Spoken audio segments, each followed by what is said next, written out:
Salam, hörmətli müdavimlər, mən İbrahim. Bugünkü dərsimizdə mənə ən çox ünvanlanan suallardan biri attestasiya olunmayan şəxslər, işçilər kimlərdir? Bu, Əmək Məcəlləsinin 66-cı maddəsində geniş şəkildə göstərilmişdir. Bir müddət əvvəl də mən işçi kimi fəaliyyət göstərərkən bunu mən sübut etməyə çalışdım. Amma böyük bir müəllim kütləsi, müəllim ordusu var idi ki, onlar bunun əksini deyirdilər, bir növ mənə əks edirdilər.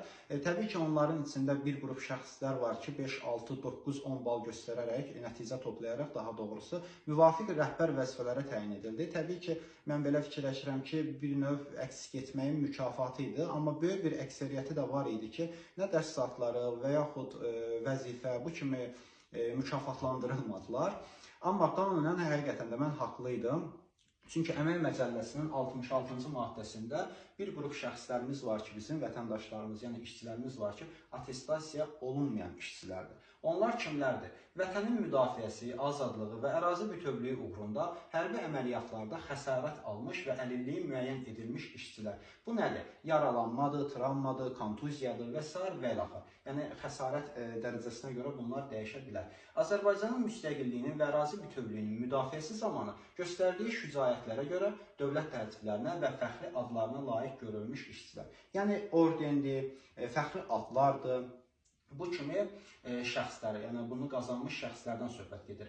Həmçinin bir vəzifədə, bura daxildir peşədə, 5 ildən az müddətdə çalışan məcburi köçkün və qaçqın statusu olan işçilər, daha sonra hamilə qadınlara, uşağının 3 yaşınadək sosial məzuniyyətdə olan və həmin məzuniyyət bitdikdən sonra 1 ildən az müddətdə müvafiq vəzifədə, həmçinin peşədə çalışan qadınlar, bura daxildir uşağını tək başına böyüdən kişilər də. Yəni, eyni hüquqdan istifadə edə bilərlər. Yaşı 18-dən az olan işçilər bir vəzifədə, həmçinin peşədə, faktiki olaraq 1 ildən az müddətdə çalışan işçilər, eyni vəzifədə, peşədə azı 3 dəfə attestasiya olunaraq tutduğu vəzifəyə uyğun olduğu müəyyən edilmiş işçilər, kollektiv müqavilələrdə, həmçinin sazişlərdə, nəzərdə tutulan hallarda attestasiya olunmayan işçilər, Azərbaycan Respublikasında praktik tibb və ya əczaçılıq fəaliyyəti ilə məşğul olan işçilər, sonda isə təhsil haqqında Azərbaycan Respublikasının qanununa əsasən